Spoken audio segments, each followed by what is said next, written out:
Okay, I'm back once again. It's Monday. I'm going to call this part 2 of the Arizona Militia.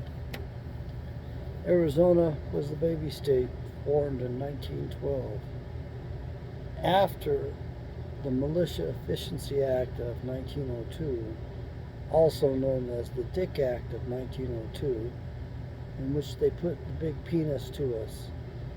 We bent over and they took it. We took it, and you can understand what I'm getting at. It was a bad deal. The excuse for passage of it was that it guaranteed our Second Amendment rights. Bovine excrement, those were already guaranteed. It was a sleight of hand by the enemy to centralize power even further. It took away the militias that the states had. And by doing that, it ended the rule of the people. So, 1902, they passed that act, and Arizona never got a state militia. It's not part of the state constitution. It needs to be drawn up as fast as possible. It should be exercised as an emergency executive order by the governor of Arizona. But this governor, he comes from an organized crime family. I'm not approaching him from anything. You folks in Arizona might want to shake that tree of your governor, Doug Ducey. I could pretty much guarantee he won't do it. Why? According to Mr. Lindell, governor of Arizona, is bought and paid for by the Chi-Coms. He shut down the economy of Arizona so eagerly and wielded that dictatorial power that the Democrats gave him. Are you people in Arizona certain that he's not a rhino? Yeah. The militia should be every able-bodied man 20 years of age and above, and every citizen in good standing. Male citizen is what we did traditionally. They were to have, by law, a long arm, a rifle, a pistol, and a short sword. And the dictates were he had to have 200 rounds of ball and a certain amount of powder as well. So in other words, he had to supply his own arms, and he had to be ready to muster them at any moment. Like the Minutemen, if you will. Barack Hussein Obama said that he needed an army of brown shirts as big as our military, and I think Barack was a genius, and he's right. He's right. But we don't need the brown shirts, not certainly his brown shirts, and he is running that White House right now. It's his third presidency. But we need to return to the militia. And the militia has two tasks delineated, expressly written in the Constitution. Quell insurrections. So much for your Black Lives Matter and your Antifa people. And then it also has repel invasions or defend the borders. So much for this crap that's going on down on the border, with Title 24 being lifted in our whole country. I mean, it's like the borders are wide open now. And of course, our Border Patrol agents, they do a pretty good job. They're working too hard without the resources. I don't think we need to toss any money at the Border Patrol. I think we just need to send our boys down there. Forgive me for that racist term once again. We need to send our 20-year-old men down there and let them take care of things. You give each one of those Border Patrol agents a unit of 50 or 100 Arizona militia. Yeah, we're talking about some arms, some strength, some backing. We're talking about being allowed to defend ourselves, being allowed to defend our own nation, being allowed to defend our own borders.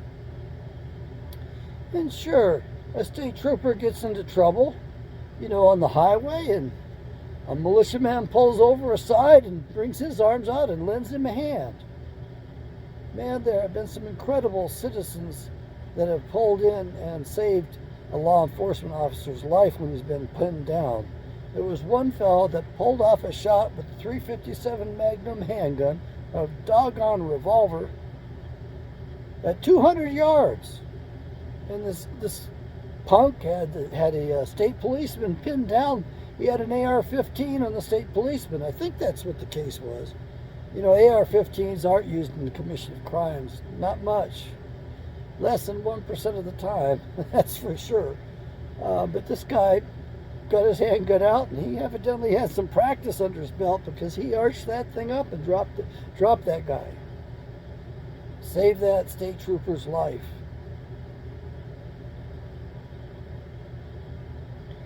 I think we need a well-organized militia everywhere. I think we break up into bands of 100 men, centurions. We put a man over them. He's a centurion, a captain. And underneath them, we give them 100 men, 2 lieutenants, with 2 different platoons of 50 men. And underneath them, we give those lieutenants sergeants. We give them 1 sergeant to assist them and 2 sergeants to lead the squads that they're commanding. And the officers can always accompany their men into battle, into whatever is the business of the state at the time. Centurions comes from Roman times. It also comes from Moses. Moses divided the men up into groups of 100s and 50s. It's I who am saying divided into 25s after that, and then divide that into 2 squads. You want to have a squad of not more than 13 guys. Actually, I wouldn't want to fit more than 13 guys out there, you know, with a couple of sergeants heading them. Definitely a couple of sergeants. That'd be about ideal. And you guys can do maneuvers. You can do squad stuff. I mean, we've got some retired guys that are from the military that really know their stuff, and they'll teach us. They'll show the rest of us what to do. They'll command us, no problem. They'll train us. They'll show us how to work as a team. We need that. Which reminds me, ladies, we need your help too, because the team is more important than what you think. Women can shoot, I know that. You can go out there too, I know that. I don't like that idea very much though. I don't want anything happening to you. However, the big problem is you tend to get in the way. The men tend not to pay attention to business, and they get their asses shot. So you become major distractions because they want to make sure you're protected. So I would recommend that you find and define your own place as to what you want to do. I know some of you are going to want to be gung-ho like Annie Oakley or Calamity Janes. Oh boy, talk about some characters they were. But I would beg of you to let the men go and let them be together and hang out together. There's a lot of other things you can do. You know, you can think and you can look out and make your man aware of trouble that he's not aware of. You can also take him aside and give him the best advice you can as to what he might do, because you women understand strategy pretty well, and you understand other people pretty good. You read the waters well, and some of you are super manipulators, sadly, because when you manipulate from a womanly perspective, you drive yourself crazy. When you manipulate because you're saving your children, that's what you were given it for. God graced you with extra capacities that over and above what a man has, specifically for the purposes of motherhood. Yeah, there's more to you.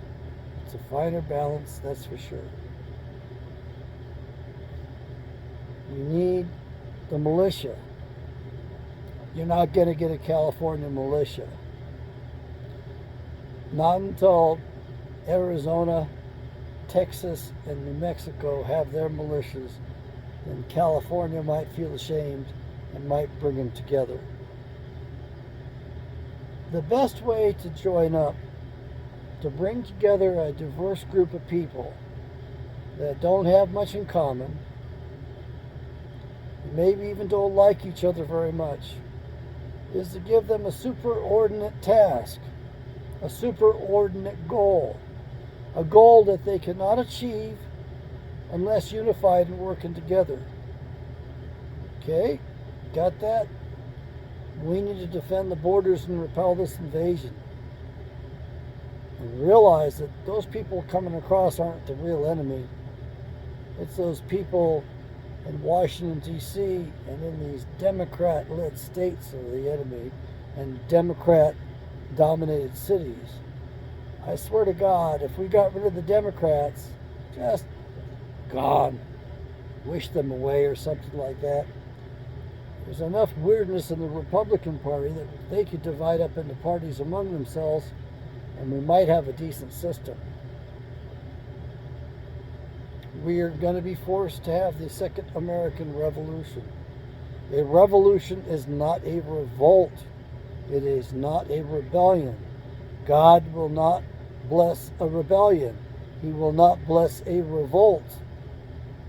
He will bless self-defense. That's why we had the American Revolution, return to self-rule. It was a war of self-defense. Do not think it was a rebellion, whatever you want to call that French Revolution, that bloody French Revolution that was incited by the Jacobins. And in case you're wondering, Winston Churchill was a Jacobin, his mother was a Jacobin. Man, I've been tracing these people through time. My days are about up. But I'll tell you, I want to catch a few of them, put them out of my misery, man. I want to see America prevail. My vision was Canada was going to be flying the flag first. Western Canada, before other parts of the world were flying it. I don't know what we're doing over there in the Ukraine, but I don't like it much. So this is my second part of the Arizona militia. I talked to some men in Arizona, and they said if there was a militia, they'd be down at the border. And they mean business. And I think that we need to trust the people for a change. I look to have some liberty, not freedom. I give my dog too much freedom, and she goes and destroys my place and my clothes and stuff. It's not good for her, it's not good for me. So I want to remind you of what the Founding Fathers said. You know, give me liberty or give me death. Liberty means being granted the ability to act reasonably, responsibly. Not the freedom to do whatever the hell you want. So remember, we're Israelites, first and foremost. We abide by the Ten Commandments as best we can.